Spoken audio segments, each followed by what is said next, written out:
श्री सद्गुरु महाराज की जय।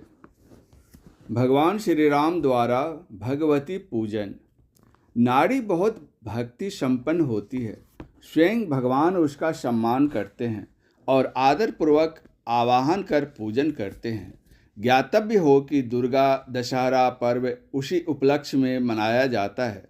भगवान श्री राम ने आश्विन शुक्ला दशमी तिथि के दिन जगत जननी भगवती जी का पूजा कर उनसे वरदान पाकर दुर्दांत राक्षस रावण पर विजय पाई थी।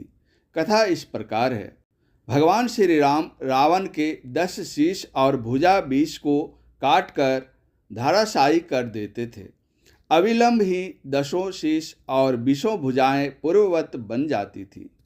इसी प्रकार कितनी ही बार ऐसा होता रहा। भगवान निराश और उदास होकर बैठ गए।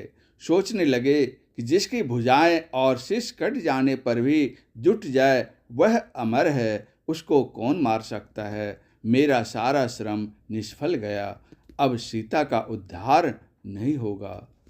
भगवान को चिंतित देखकर विभीषण ने कहा, प्रभु, भगवती ने रावण को अपनी गोद में बिठा रखा है। जब तक उनकी गोद से रावण नीचे नहीं हो जाता तब तक उसको कोई मार नहीं सकता। अतएव आप भगवती जी का पूजन कर उनसे वरदान प्राप्त करें। 1 सहस्र कमल पुष्प से पूजा करने पर वे शीघ्र प्रसन्न हो जाती हैं। जब वे प्रसन्न होकर प्रकट हो जाएं, तब आप उनसे रावण को अपनी गोद से उतारने के लिए प्रार्थना करें। भगवान ने पूछा, वे फूल कहाँ मिलते हैं? विभीषण ने उत्तर दिया, मानसरोवर में। हनुमान जी को भेजकर 1 सहस्र सुमन मंगवाए गए। भगवान श्री राम ने बड़े प्रेम से श्रद्धा भक्ति संयुक्त होकर भगवती माता की पूजा की, किंतु देवी जी प्रकट नहीं हुई। अब तो भगवान अत्यंत दुखी और अधीर हो गए। भगवती जी के प्रकट नहीं होने का कारण ढूंढा जाने लगा। विचार में आया कि पूजा में किसी प्रकार की त्रुटि रही होगी।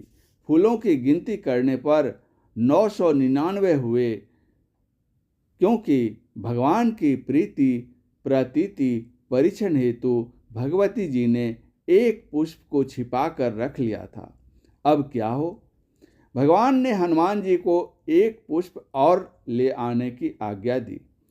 हनुमान जी ने हाथ जोड़कर कहा, प्रभु, अब वहाँ पुष्प नहीं है।